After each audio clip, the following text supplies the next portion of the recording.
안녕하세요. 얼마 전 온갖 똑똑한 척들은 다 하던 전 남편과 신우의 소식을 듣게 되었습니다.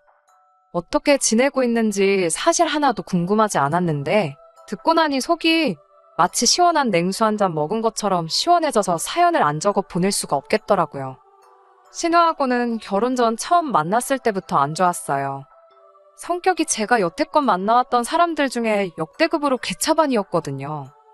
그래도 신우가 회사 일 때문에 좁은 거리가 되는 곳에 거주하고 있던 터라 부대끼고 살게 되진 않을 거라 생각했고, 남편도 시부모님까지도 신우 성격이 이상한 걸 알고 있었기에 제 편이 돼줄 거라 생각했었습니다. 파리 안으로 굽는 법인데 제가 착각을 하긴 했지요. 신우는 세상에서 자기만큼 똑순이가 없다고 생각했는데 제 생각엔 그냥 거만하고 재수가 없는 거지. 똑순이하고는 거리가 엄청 먼 사람이었어요. 말했다시피 시가족들도 그걸 다 알고 있었는데 알고 보니 멍청하고 주제 파악 못하는 데다가 헛똑똑이 어수룩한 건 아무래도 신우만의 특징이 아니라 집안 유전이었던 것 같습니다. 아무리 봐도 아닌 상황을 두고서는 제가 틀렸다고 하고 온 가족이 자기들이 맞다고 우기고 있으니 상식적으로 제가 정상인 상황인데 오히려 역으로 제가 비정상이 돼버리더라고요. 빠른 손절을 하고 나온 게 다행이라고 생각합니다. 이혼할 게 무서웠다면 애초에 결혼조차 하지 않았을 겁니다. 그만큼 결혼에 대해서는 확신이 있었어요. 결혼 준비를 하던 중에 신우를 처음 만나게 되었는데 신우가 유난스러운 부분은 이미 익히 들어서 알고 있었기에 제 결혼 생활에 크게 문제가 되지 않을 거라 생각했었거든요. 양가 상견례가 끝난 이후에 결혼식을 2달 앞둔 시점에서 신우를 처음 만나게 되었습니다. 이미 당시에 시부모님 통해서 신우가 분명히 시비를 걸어올 것인데 그냥 베베 꼬인 부분이 있어서 그렇지, 아기는 없는 애니까 제가 좋게 잘 넘겨달라 부탁을 해오셨던 터라 저도 어느 정도 마음의 준비를 하고 만났습니다.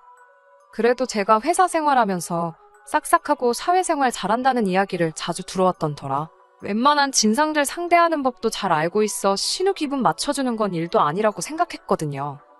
그런데 신우의 망가진 성격은 제가 여태껏 만나온 사람들을 통틀어서 최악이라고 해도 될 정도였어요. 얼굴은 그냥 평범하고 흔하게 생겨서 뒤돌아서서 사람 속에 섞이면 다시 못 찾아낼 정도로 희미한 인상이었거든요. 그런데 그 대한민국 평균 같은 신우 성격이 어찌 그렇게 베베 꼬여있는지 신기할 따름이었습니다. 첫 만남부터 제 인사를 받을 생각은 없어 보이고 제가 들고 있는 가방이며 입고 있는 옷이 어디 브랜드인지 확인하기 바빴어요. 그러면서 인터넷에서도 쉽게 찾을 수 있는 잡지식을 늘어놓으며 자기의 지식을 뽐내더라고요. 아는 척하는 건 좋은데 걔 중에는 잘못 기억을 한 건지 다른 데랑 착각했는지 싶은 부분도 있었어요. 딱히 그걸 짚고 넘어가지는 않았는데 신우가 대뜸 제 가방과 옷을 두고는 제 외모를 까내리기 시작하는 겁니다. 외모에 자신이 있는 건 아니지만 신우한테 한마디 들을 정도는 아니라고 생각했는데 제가 외모가 별로다 보니 그런 명품들로 꾸며서 부족한 외모를 커버하려고 하는 거라 하더라고요. 그러더니 사실 제 명품들은 저 같은 외모보다 화려한 자기 자신한테 더 잘 어울린다니 이제 아줌마가 되는데 명품이 뭐가 필요하냐며 아직 결혼 안 한 자기한테 전부 넘기려니 어쩌니 하고 있었어요. 남편이 곁에서 신우가 도를 넘어서는 발언을 할 때마다 대화의 화제를 돌리려고 노력을 해주긴 했지만 애초에 제 흠잡으려고 작정하고 벼르고 나온 사람을 어떻게 말리겠나요? 무슨 이야기를 하던 간에 신우는 제 흠잡기에 바빠 보였습니다. 그리고 이어진 게 대한민국 사회에서 빠질 수 없는 학교 이야기였습니다. 제가 대학교 부심을 부리는 것도 아니지만 어디 가서 무시당할 학교 나온 것도 아닙니다. 그리고 신우가 어느 학교 나왔는지도 뻔히 알고 있는 상황이었는데 더더욱이 신우가 제 학교를 가지고 뭐라 할 만한 상황이 아니란 것도 알고 있었어요. 상식선에서 다들 이름만 들어도 알 정도로 제가 더 좋은 학교를 졸업했었거든요. 그런데 신우가 학교를 가지고 저를 까내릴 수가 없으니 사회생활 몇 년 더 했던 걸 가지고 아예 학교 전체를 무시하더라고요. 제 흠 하나 잡겠다고 학교 전체를 후려칠 생각을 하다니 그것도 참 신박한 경험이기는 했습니다. 자기가 인사과에서도 몇 년 일을 해봤고 신입 직원 면접도 몇 번 해봤는데 제가 나온 학교 졸업생들 중에 쓸만한 놈들을 단 한 번도 본 적이 없다면서 헛똑똑이들만 모아놓은 실속 없는 학교라고 하는 거예요. 신우가 꼭 결혼 전에 이렇게 제 기선제압을 해야 하는 이유가 따로 있나 싶었어요. 좋은 학교 졸업했고 적당히 꾸밀 줄 알고 다니는데 칭찬 한마디 해주는 게 더 쉽고 상식적으로 훨씬 더 좋은 거 아닌가요? 더더욱이 제가 앞으로 한두 번 보고 말 사이도 아니고 이제 쭉 한 가족이 되어 지내게 될 사람인데 참 이해가 가질 않았습니다. 신우가 제 회사 이야기를 들었을 때는 그야말로 먹이를 낚아챈 한 마리 살쾡이 같았습니다. 제가 첫 직장은 그래도 제법 좋은 외국계 회사를 다녔는데 몇 년 전에 회사 내에서 마음 맞는 사람들하고 나와 회사를 하나 시작했거든요. 당장 월급은 반토막이 나버렸지만 당시에는 충분히 도전할 만한 가치가 있다 믿었고 비전도 확실히 보였기에 시작한 일이었고요. 하지만 신우 입장에서 보면 제가 다니고 있는 회사는 이름도 없는 중소기업, 소위 말하는 듣보잡 회사를 다니고 있는 것처럼 보였을 거예요. 그래도 신우가 능력은 있는 건지 회사는 꽤나 좋은 회사를 다니고 대우도 썩 괜찮게 받고 일을 하고 있었거든요. 그러니 회사를 가지고 정말 엄청난 잔소리를 해대기 시작했습니다. 저같이 능력 없는 여자는 결혼하면 출가회인이라고 가족도 버리고 시댁에 충성을 해야 하느니 어쩌느니 그런 회사는 진작에 관두고 내조에만 신경을 쓰는 게 낫다는 둥 살아봐야 저보다 몇 살이나 더 살았다고 신우한테 인생교육까지 받아야 했습니다. 회사에 대해서는 저도 딱히 해명하기도 귀찮아 일부러 아무 말도 안 했어요. 괜히 해명해봐야 이 트집 저 트집을 잡으며 무조건 자기가 옳다고 우길 게 뻔한데 저라고 일부러 힘 빼고 싶지도 않았고요.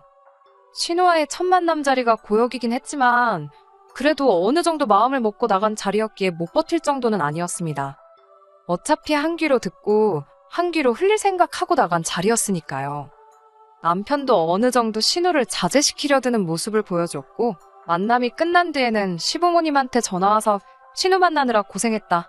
별일 없었느냐 안부도 물어주고 걱정도 해주시고 저보고 참아달라 또 한 번 부탁까지 하셨거든요. 거기에 신우랑은 집이 거리가 꽤 되는 데다가 신우도 나름 회사 일로 많이 바쁘던 사람인지라 자주 마주치지 않을 걸 알고 있었거든요. 제가 남편과 몇 년간 연애하는 동안도 신우를 따로 만나본 적도 없고 남편도 1년에 신우 한 번 보는 게 전부일 때도 있다 했을 정도였어요. 신우 하나만 보면 엉망이긴 했지만 남편이나 시부모님이나 순수한 면도 있고 사람들도 나쁘지 않았어서 신우 하나 때문에 결혼을 포기할 것까지 있나 그렇게 생각했었어요.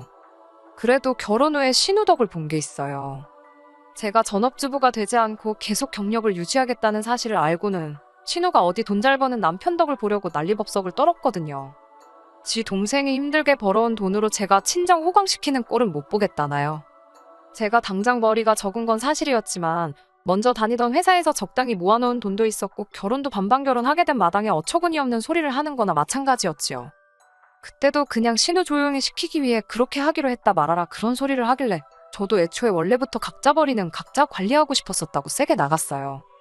사실 그때쯤부터 회사가 자리를 잡아가기 시작했고 창립 멤버였던 저는 그만큼 월급에 있어서 혜택을 더 좋게 받게 되었습니다. 아마 각자 돈 관리에서 가장 배 아픈 건 신우를 포함한 시가족 전체였을 거예요. 결혼 후 3년이 지나서는 제 벌이가 남편 받아오는 월급의 2배 가까이 되었거든요. 결혼 생활 내내 신우하고는 거의 마주칠 일이 없긴 했지만 피해갈 수 없는 날이 있었으니 그게 바로 명절 때였습니다. 제 월급이 남편은 물론이거니와 대기업에서 월급 받는 잘나디 잘난 신우보다 많아졌다는 사실을 신우가 알게 되었을 때 그때 표정이 아직도 생생하네요.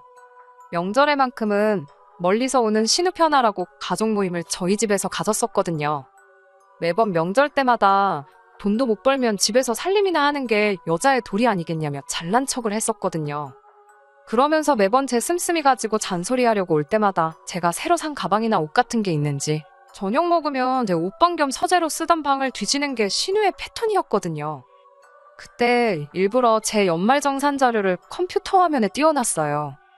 아니나 다를까 식사 끝나고 제 방을 뒤지고 온 신우가 표정이 멍해가지고 아무 말도 못하고 똥 마려운 강아지 마냥 전전긍긍하고 있더라고요. 이젠 그 잘난 월급 가지고는 잘난 척을 못하게 됐으니 속이 엄청 분했을 겁니다. 그날 저도 매번 참기만 하다가 신우한테 형님도 얼른 시집을 가셔야 하지 않겠느냐 뭐 그런 식으로 눈치를 줬지요. 그동안은 월급 좀 받는다고 큰 소리 치더니 자기가 버는 돈으로는 저한테 명함도 못 내밀게 되었으니 아무 대꾸도 못하고 씩씩대는 걸 보니 그간 참았던 우라가 한 번에 사라지는 것만 같았어요. 제가 결혼 생활 내내 신우한테 시달렸던 걸 남편도 알고 있었으니 저만큼은 아니지만 남편도 속이 후련했을 거라 생각했는데 그게 아니더라고요. 가족 모임이 끝나고 둘만 남게 되었을 때 남편이 저보고 누나한테 너무하는 거 아니냐며 지 누나를 감싸고 들더라고요. 하나뿐인 남매인 것도 알겠지만 매번 신우가 저한테 갑질 아닌 갑질을 할 때는 저보고 참으라더니 제가 한번 신우 코를 납작하게 해줬는데 그걸 가지고 제가 너무했다고 누나한테 잘해주라고 하는 거예요. 누나가 겉으로는 저러지만 사실은 속이 참 깊은 사람이라면서 싸고 돌기 바쁘더군요.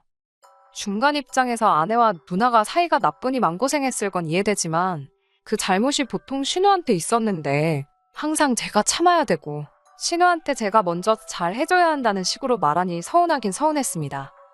남편 말은 누나가 곧 있으면 40인데 아직 결혼을 못해서 그래서 저희가 부러워서 심술 부리는 거니 자꾸 저보고 이해 좀 해달라더라고요. 신우 시집 못 간 게 제 탓도 아니고 제가 가지 말라 해서 그런 것도 아닌데 매번 나만 참아야 하냐 하고 따졌어요. 그때가 남편하고 연애와 결혼 생활 통틀어서 거의 처음으로 싸운 거나 마찬가지였습니다. 그런데 그해 연말쯤에 신우가 진짜로 사람이 달라졌어요. 뭘 잘못 먹었나 싶을 정도로 사람이 달라지니 오싹하기까지 하더라고요. 먼저 나서서 저희랑 같이 식사나 하자고 물어올 줄은 꿈에도 상상 못했거든요.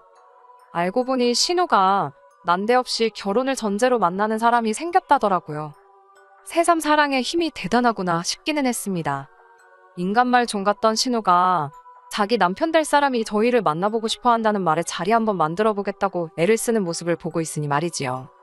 저는 아무래도 신우가 불편한 부분도 있고 해서 남편이 먼저 신우 결혼하게 될 상대방을 만나고 왔어요. 신우와 동갑이라던 그 남자는 신우가 살고 있는 지역에서 부동산 관련 사업을 하고 있다고 하더라고요. 남편 말이 자기가 만나보니 사람도 괜찮고 자기가 말했던 것처럼 누나가 예전 같지 않을 거라고 신우가 먼저 닿으면 저도 꼭 데리고 오라고 했다는 거예요.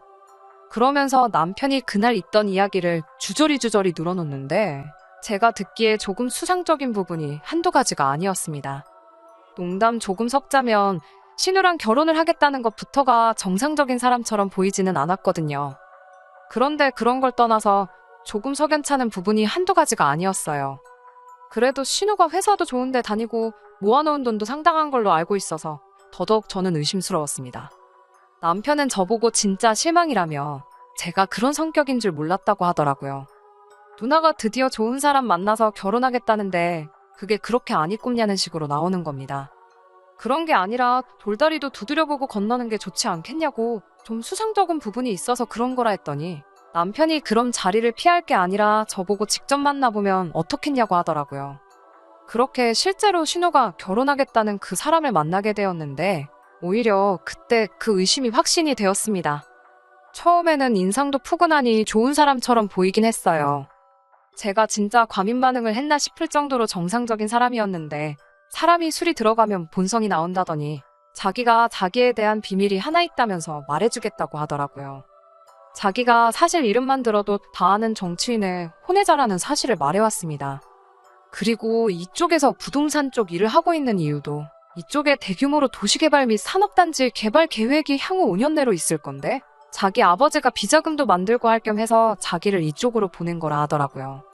아무래도 친자식을 보내면 언론에 눈치도 있고 하다면서요. 그리고 이번 일만 성공하면 자기가 금뱃짓 하는 것도 어려운 일이 아니라고 자랑처럼 이야기하는 겁니다. 이때 저는 이 사람이 분명히 사기꾼이라는 확신을 갖게 되었어요. 아니나 다를까 저희가 이제 자기 처남하고 처남댁 될 사람들이고 아직 결혼을 하진 않았지만 결혼하면 한 가족이 될 사람들이나 마찬가지니 저희한테 투자 정보를 알려주겠다는 식으로 말을 꺼내면서 투자 권유를 하더라고요. 남편은 눈치도 없이 벌써부터 매형, 감사합니다 매형 이러면서 잘 보이려고 안간힘을 쓰고 있더라고요. 참 한심해서 웃음도 나오지 않았습니다. 집으로 돌아오고 나서 남편한테 이건 아닌 것 같다고, 길게 볼 것도 없다고, 저 사람 100% 사기꾼이라고 신우한테 잘 말해서 결혼 못하게 하라 한마디를 했습니다. 남편이 순간 표정이 완전히 썩어버리더라고요. 그러더니 저보고 아직도 그 소리를 하냐면서 언성을 높이더라고요. 신우만 헛똑똑이인 줄 알았더니 내 남편도 별다를 거 없는 상황에 적잖이 충격을 받았어요. 그리고 남편부터 설득을 해야겠다 싶어서 그날 그 자리에서 제가 느낀 바를 하나부터 10까지 다 설명해줬습니다.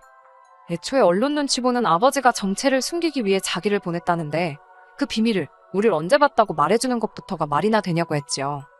거기에 더불어 그 정도로 뒷배경도 든든하고 돈도 많은 남자가 뭐가 아쉬워서 신우랑 결혼하겠냐고 했어요. 너가 그 사람 상황이면 신우랑 결혼하겠냐고 물으니 꿀먹은 벙어리가 돼서 아무 말도 못하더라고요. 딱 봐도 신우 돈에 우리 돈까지 다 털어먹으려고 그러는 거 아니냐 하니 남편도 제 말이 일리가 있었는지 아무 말도 안 하고 있더라고요. 제가 신우한테 말해봐야 남편 반응보다 더 심한 반응만 돌아올 게 뻔하니 남편한테 신우를 설득하던지 시부모님한테 신우 좀 설득하게 해보라 말을 했어요. 남편도 그러겠다고 대답했고요. 암만 신우가 싫어도 평생 결혼도 안 하고 피땀 흘려 모은 재산을 투자하다 실패하는 것도 아니고 사기꾼한테 홀령 털리게 둘 수는 없겠더라고요. 그래도 그때까지는 신우가 저한테 큰 신세를 졌구나 생각하고 있었어요. 이 일로 신우가 저한테 감사할 필요까진 없지만 그래도 관계 개선에 조금 도움이 되진 않을까 하는 기대까지 했습니다. 그런데 기어이 일이 터지고 말았네요. 시부모님이 난리가 났다고 빨리 좀 와보라는 말에 회사고 뭐고 다 제쳐두고 남편하고 같이 신우에게 향했습니다. 아니나 다를까 나라일은 표정으로 넋이 나가 있는 신우를 발견할 수 있었어요. 그런데 신우뿐만 아니라 시아버지도 담배만 뻑뻑 피고 아무 말도 안 하고 있고 시어머니도 땅을 치면서 어떡하냐고 통곡을 하고 있더라고요. 전 재산을 날려먹은 게 신우뿐만 아니라 신우의 권유로 시부모님도 전 재산을 그 자식한테 전부 날려먹었다는 거예요. 사기당하지 않게 잘 이야기하라 했더니 이건 뭐 예상도 못한 시부모님 재산까지 날렸다니 날벼락 같은 소리였습니다. 제 경고로 다 끝난 일일 줄 알았는데 이게 무슨 일이냐고 남편한테 전달 안 한 거냐 물어봤어요. 남편은 그날 제 말을 아주 귓등으로 들었던 거예요. 남편은 제 앞에서는 알았다고 했지만 여전히 제가 신우가 콧방구 좀 끼는 남편이 생기게 되는 게 배가 아파서 해방을 놓은 거라 생각했던 겁니다. 남편은 그게 혹시 제가 너무 깊게 생각한 거고 투자 소식이며 모든 게 진짜였으면 큰 손해를 봤었을 거 아니냐 하는 겁니다. 자기들도 주변에 부동산이며 여러 군데다 다 컨택을 해보고 산업단지 개발 호재가 있다는 소문이 돌고 있는 걸 확인한 뒤에 그 사람을 믿고 진행을 했다는 거예요. 그러면서 지난 일 잘잘못을 지금 따져서 뭐 하겠냐며 일단 이미 엎질러진 물이니 우리가 나서서 해결을 해줘야 하지 않겠냐고 하더라고요. 일단 신우가 여태 모은 전 재산의 대출까지 끌어다가 그 남자한테 넘긴 돈이 상당한데 신우가 모은 돈은 둘째 쳐도 일단 대출이자가 엄청 부담이 될 테니 그 돈을 저희가 갚아주자는 겁니다. 이자만 없으면 신우가 월급은 많이 받으니 몇 년이면 다시 재기할 수 있을 거 아니겠냐 하더라고요. 그러면서 저한테 지금 돈이 얼마나 모여있냐고 묻더군요. 대번에 제가 제정신이냐고 내가 왜 신우 빚을 갚아줘야 하느냐 따졌지요. 가족끼리 도와주는 게 당연한 거 아니네 어쩌네 하길래 신우가 말하지 않았냐고. 신우 시집가면 출가회인 남의 집 사람이 될 텐데 제가 뭐하러 내 돈으로 남을 도와주겠느냐 했어요. 남편이 성질을 내면서 끝까지 자기 누나한테 그럴 거냐 그러더군요. 그래봐야 지금 상황이 남편 입장에서 제 심기를 거스르면 안 되는 걸 아는지 그러면 일단 당장 넘어가게 생긴 시부모님 집부터 막아보자고 하는 겁니다. 일단 시부모님 집을 지켜내서 그 집을 팔고 신우 빚을 갚아주면 되겠다대요. 당장 오갈 곳 없는 시부모님은 우리가 모시고 살면 된다고 하면서요. 안 당해도 될 사기를 내 말은 귓등으로 무시해놓고 자기들이 옳다고 생각해서 진행해놓고선 책임을 왜 내가 져야 하느냐고 싫다고 했습니다. 그리고 자기들 편할 때만 가족 운운하지 말라고 한마디 쏘아붙였네요. 지금이야 가족이지만 서류 한 장이면 남 되는 거 몇 달도 안 걸린다고. 동생 돈 친정에 빼돌릴까봐 걱정된다며 결혼 후에도 남 취급할 때는 언제고 이제 와서 내 돈이 필요하니까 가족을 운운하느냐 한마디 했지요. 그러니 남편이 지금 이 상황에 이혼하겠다고 드는 거냐며 저보고 사람이네 어쩌네 하는 거예요. 지금은 너랑 내가 이럴 게 아니라 둘이 머리를 맞대고 힘을 합쳐서 이 상황을 극복하는 게 우선이라고 하길래 그 잘난 머리는 잘난 니네 가족들하고 맞대고 어떻게 할지 고민해보라고 하고 저는 그 길로 혼자 돌아와서 이혼 준비에 들어갔습니다. 결국 남편과는 그렇게 이혼을 하게 되었네요. 애초에 항상 먼저 신우를 이해해주고 한 발자국 물러나야 했던 결혼 생활 내내 답은 정해져 있던 거나 마찬가지였다고 생각해요. 그간 함께 해온 정도 정이지만 일말의 동정심이라고 생각해서 위자료 청구는 따로 하지 않고 이혼하고 짐 빼는데 들어간 비용 정도만 청구했습니다. 위자료라고 해봐야 1,000만 원 좀 넘게 받을 수 있었는데 비용 같은 거 생각하면 사실 남는 것도 없었을 거예요. 그리고 최대한 그쪽 소식 모르고 지내려고 노력하면서 살아왔는데 우연찮게 소식을 듣게 되었어요. 신우는 시부모님뿐만 아니라 직장 동료 몇 명들한테도 투자 권유를 했었다고 하네요.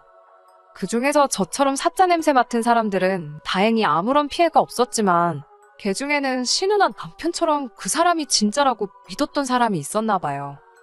그래서 신우 덕에 전 재산을 날려먹은 게 시부모님뿐만 아니라 신우 직장 동료도 몇 명 있었나 봐요. 그게 회사 내부에서 큰 문제가 돼서 신우는 결국 회사에서 잘려나가게 되었다네요. 시부모님도 결국 돈을 구하지 못해 집이 넘어가 버리게 되었고, 가족끼리 서로 돕고 살아야 한다던 남편 말처럼 남편이 이제 집안의 가장이 돼서 좁아터진 집에서 전 재산 잃은 시부모님 모시면서 거기에 더불어 이젠 직장까지 잃게 돼 아무것도 남지 않은 신우까지 같이 데리고 살게 되었다네요. 지금은 저랑 남편을 같이 알고 있는 지인들한테 술 먹고 신세한탄하면서 그때 제 말을 들었어야 했다고 후회를 한다는데 엎질은 물을 주워 담을 수 있나요? 애초에 온 가족이 자초한 일이잖아요. 제 말을 조금이나마 들었다면 신우 전 재산은 몰라도 시부모님 집이라도 지켰을 텐데 말이에요.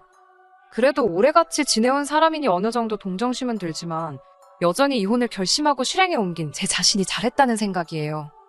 냉혈한처럼 보일 수도 있겠지만 깊은 수렁으로 빠질 게 눈에 선한데 굳이 저까지 발 걷어붙여서 같이 빠져들 필요는 없었으니 말이지요. 세상 최고로 똑똑하고 잘난 신우랑 함께니 알아서 잘 살 거라 믿고 저는 여태 했던 대로 그 집구석에 신경 끄고 제 인생만 신경 쓰며 살 계획입니다. 끝까지 들어주셔서 감사합니다. 오늘의 사연은 여기까지입니다. 구독과 좋아요, 알람 설정 부탁드리고 더 좋은 사연으로 다시 찾아뵙겠습니다. 감사합니다.